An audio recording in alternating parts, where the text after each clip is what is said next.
Olá, comunidade espiritista, queridos companheiros do Instituto Kardecista da Bahia, que a paz de Jesus esteja em nossos corações.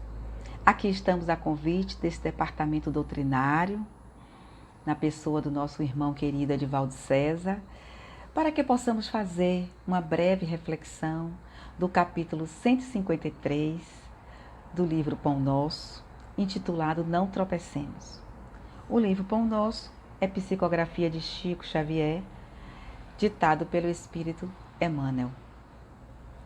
Então, vamos rogar ao Mestre Jesus, a presença dos benfeitores espirituais, para que eles possam nos intuir, a fim de que nossas palavras possam ser esclarecedoras, iluminativas, para que ao término dessa reflexão possamos estar mais fortalecidos para seguirmos no propósito do bem. Ilumina, Senhor, a todos aqueles irmãos que estão neste momento reunidos em seu nome para o estudo. Muita paz. Muita paz para todos, que Jesus nos ilumine. Bem, o nosso capítulo já traz um título bem provocador, né? Não tropecemos. Quando logo na primeira leitura eu pensei, não tropecemos. Poxa, somos espíritos imperfeitos, encarnados no mundo de prova e expiação. E Emmanuel vem nos convidar a não tropeçar. Mas fazendo uma reflexão mais profunda, é um convite, né? É um chamamento e não um julgamento, que Emmanuel é provocador, não é? Então, ele vem nos convidar a fazer uma reflexão para que tenhamos atenção, para que tenhamos mais disposição para seguir no caminho do bem, né? Para vigiarmos a nossa caminhada. Porque sabemos que nesse planeta, o único espírito que aqui não tropeçou, o espírito perfeito que aqui encarnou, foi o nosso divino Mestre Jesus. E que nós estamos ainda iniciando a nossa caminhada evolutiva, né? Mas nem por isso vamos ficar desatentos ou ficar desleixados, né? E aí ele começa com uma passagem de João, do capítulo 11, versículo 9, que diz assim: Jesus respondeu: não há 12 horas no dia? Se alguém andar de dia, não tropeça, porque vê a luz deste mundo. E ele prossegue: o conteúdo da interrogativa do mestre tem vasta significação para os discípulos da atualidade. Não há 12 horas no dia? Conscientemente, cada qual deveria inquirir de si mesmo em que estará aplicando tão grande cabedal de tempo. né? Então a gente vê por aqui que Emmanuel está fazendo uma provocação, está trazendo uma reflexão. Será que nós estamos prestando atenção como e onde estamos empregando o nosso tempo, né? E quando essa passagem de Jesus diz, não há 12 horas de dia, se alguém andar de dia não tropeça, se olharmos com olhar material, vamos dizer não tropeça porque temos a luz natural, temos a luz do sol, está tudo claro, vamos enxergar, não vamos tropeçar. Que à noite vamos precisar de recursos artificiais, ou seja, da luz elétrica, de um candeeiro, de uma vela, de uma lanterna, para iluminar o nosso caminhar, né? Isso olhando com olhar materialista.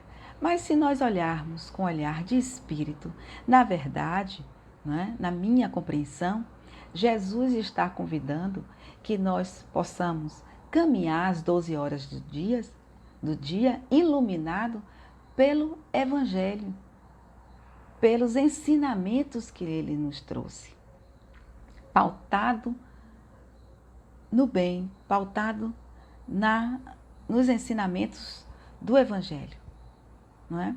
Porque assim vamos estar fortalecidos e vamos estar vigilantes e não vamos tropeçar. Porque esse tropeço que ele fala aqui não é uma topada física, e sim uma queda moral, não é?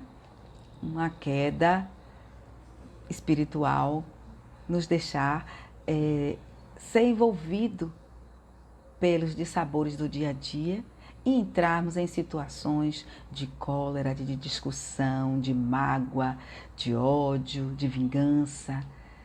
E se nós tivermos a nossa caminhada pautada, iluminada pelo Evangelho do Cristo, nós não vamos tropeçar, né? Podemos até balançar, mas não vamos tropeçar, não é verdade? E quando ele diz que conscientemente cada qual deveria inquirir de si mesmo em que estará aplicando tão grande cabedal. Aí nós nos recordamos de Santo Agostinho, né? Que nos convida a fazer a reflexão antes de dormir, né? Fazer uma avaliação de como foi o dia, o que foi que eu fiz desse dia, se eu aproveitei bem o meu tempo, se eu fiz alguma coisa de bem, se eu fiz alguma coisa de mal, não é? É trazer essa reflexão para ao término de cada dia. Então, na verdade, Emmanuel vem fazer esse convite para a reforma, a tão falada reforma íntima, né, que ouvimos desde quando adentramos para essa doutrina maravilhosa, esse chamamento da reforma íntima, essa autoavaliação do que é que eu estou aplicando o meu dia, o meu tempo. E ele prossegue. Fala-se com ênfase do problema de desempregados na época moderna. Entretanto, qualquer crise neste sentido não resulta da carência de trabalho, e sim da ausência de boa vontade individual. Então, o que é que ele está dizendo aqui? Que há trabalho para todos, mas muitas vezes, por nos acharmos melhores, orgulhosos, não aceitamos determinado serviço. Né? Não só na vida laboral, para receber o salário do sustento, mas em outras instâncias, até dentro de uma casa espírita. Né? Esse serviço é muito pequeno para mim. Eu já tenho 10 anos, 15 anos que eu estudo. Eu posso ocupar um cargo melhor aqui dentro da casa. Eu posso fazer algo melhor. Né?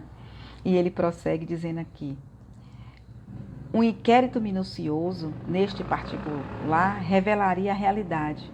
Muita gente permanece sem atividade por revolta contra o gênero de serviço que lhe é oferecido ou por inconformação em face dos salários. Ou seja, ele está falando que muitas vezes pelo orgulho, pela vaidade, não aceitamos determinada atividade, seja na vida laboral, seja na vida do trabalho, onde nós possamos trabalhar numa igreja, num centro, numa casa espírita, numa comunidade, numa associação, não é? Sabemos que essa questão do trabalho nos dias de hoje é uma situação muito complexa, que nós não vamos adentrar nesta discussão. Mas sabemos que muitos irmãos não aceitam determinadas atividades porque se julgam melhores, né? E que muitas vezes existe até uma oferta de alguma espécie de trabalho, mas é difícil de encontrar aquela mão de obra especializada. Porque eu sei que nesta casa tem muitos professores, no Instituto Kardecista da Bahia, né, que lidam com jovens, que desperdiçam o seu tempo, que não concluem o seu ensino médio, que não se preparam adequadamente, né? Então, podemos observar que isso tudo é uma bola de neve, porque vemos também que determinados países, determinados dirigentes, né, de nações, não também aplicam o seu tempo em promover políticas de trabalhos, né, incentivando o jovem a trabalhar, fazendo oferta de uma ampliação maior de trabalho. Então, isso é uma situação muito complexa. Mas eu creio que aqui Emmanuel está falando do orgulho. Eu não posso aceitar qualquer coisa porque eu sou uma pessoa qualificada, né? Eu prefiro, vamos dizer, não fazer nada, fico desempregado, mas eu não vou aceitar essa posição. E assim também, se olharmos no mundo espiritual, né? Na nossa vida espiritual. Quantas vezes nos achamos achamos que aquele serviço que nos é ofertado não é digno para a minha posição, não é? E ele diz aqui, sobrevém de imediato o desequilíbrio, ou seja, a ociosidade dos trabalhadores provoca a vigilância dos mordomos e as leis transitórias do mundo refletem animosidade e desconfiança. Ou seja, se ficamos sem nos ocuparmos, sem trabalhar, seja na vida laboral, seja de uma ocupação, de caridade, de trabalho no bem, de ajudar o próximo, eu vou ficar ocioso e vou, como diz os nossos irmãos, né? Mente vazia, oficina daqueles que estão desocupados também do lado espiritual, né? Então eu vou dar margem ao desequilíbrio, à revolta, a ociosidade nos traz pensamentos desequilibrados, vamos nos achar injustiçados, não é verdade? Então é preciso que nós tenhamos atenção para observarmos como e onde estou aplicando o meu tempo. E me ocorreu agora, lembramos do estudo do livro Paulo Estevo, que estamos fazendo ao domingo, né, com nossa companheira Patrícia Lins, onde fizemos uma reflexão. Estamos no capítulo 9, já o penúltimo do livro, onde Paulo está envolvido em uma tempestade, na embarcação dele está sendo levado como prisioneiro, né? E tem uma grande tempestade e Paulo aproveita toda aquela tormenta para pregar o Evangelho do Cristo. E durante toda a sua conversão, né, a partir do momento que Saulo passa a ser Paulo, ele não perde uma oportunidade para pregar e levar a palavra de Jesus, de ensinar ao próximo. E ele falava com tanta propriedade, com tanta certeza, que tocava os corações mais endurecidos. Então, Paulo foi um verdadeiro ceareiro. Ele aproveitou todos os momentos. Foi um tempo muito bem aproveitado, né? Então, que nós possamos nos espelhar em Paulo, para que tudo aquilo que nós nos propormos a fazer, façamos com inteireza, com toda firmeza, né? De aproveitamento do tempo, no momento do tempo.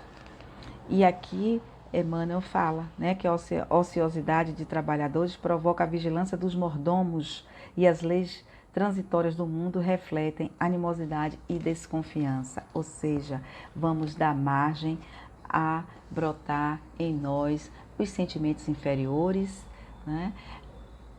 Vamos ser observados porque sabemos que somos espíritos e que temos esse intercâmbio com o mundo espiritual e o mundo carnal.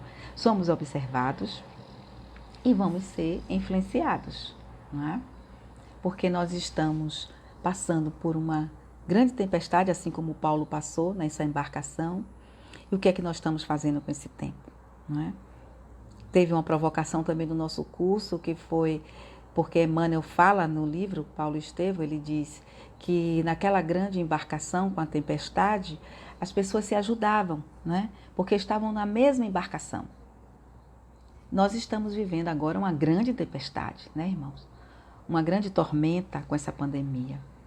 E aí um questionamento, que cada um possa fazer a sua reflexão. Estamos no mesmo barco, na mesma embarcação, né? Foi a provocação que Patrícia fez, ou cada um está no seu barco, não é? Nós podemos fazer essa reflexão, como eu estou aproveitando o meu tempo neste momento onde nós estamos tendo mais tempo, vamos dizer assim, mais tempo para fazermos a nossa reflexão, nosso trabalho. Muitos de nós, quem está ainda na vida laboral, ficou impedido de ir ao seu trabalho, ficou trabalhando em home office. Nós não tínhamos shoppings, praças, praias para sair. E o que nós fizemos com esse tempo, né? E como é que eu estou me comportando nessa tempestade? Em que embarcação eu estou? Eu estou na grande nau ou eu estou no meu barquinho, né? E o que é que eu estou fazendo com esse tempo? É uma grande reflexão, né, meus irmãos, esse capítulo. E ele prossegue. Se os braços estacionam, as oficinas adormecem. Claro, se nós pararmos, porque muitas pessoas queixam que as casas espíritas, que os templos estão fechados. Mas se fechou as portas das paredes, né, de tijolo, de pedra. Mas nós somos o movimento espírita. Nós podemos nos movimentar. Temos recursos audiovisuais, como estão agora, nesse momento, se utilizando desse recurso. Nós podemos dirigir a palavra amiga, não é? Nós somos o movimento. Nós conhecemos o Evangelho do Cristo, então nós não podemos parar. O que é que nós estamos fazendo nesse tempo em prol da nossa evolução, em prol do nosso crescimento, não é? O que é que nós estamos fazendo? O que é que nós estamos levando para os nossos irmãos mais necessitados? Só o material? Doando alimento? Onde está o meu conhecimento? Como eu posso fortalecer a fé do irmão? Eu não posso deixar enferrujar, né? Porque assim eu vou paralisar. E ele diz, ocorre nas esferas de ação espiritual. Quantos aprendizes abandonam seus postos, alegando angústia de tempo? Quantas pessoas nós vimos, mesmo espiritistas, que entraram em depressão, em desequilíbrio, com pavor, não é? Porque será que não conseguiram penetrar nesses conhecimentos de Jesus e trazer real onde está a minha fé? Então, o que é que eu estou fazendo com esse tempo da minha existência? Que esforço eu estou fazendo para compreender o Evangelho do Cristo?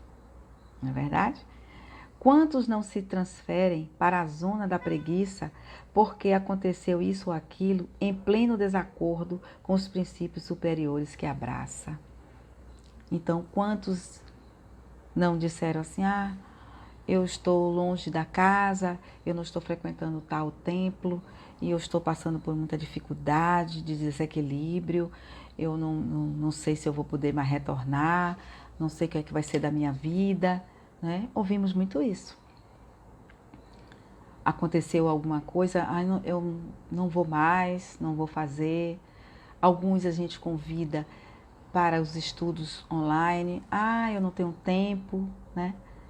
Porque dentro de casa eu sempre fico vendo alguma coisa para fazer. Aí a gente lembra de Marta e de Maria, né? Quando Jesus diz que aquela que ficou escutando pegou a parte melhor. E a outra pessoa que fica laborando só na casa, limpando, arrumando.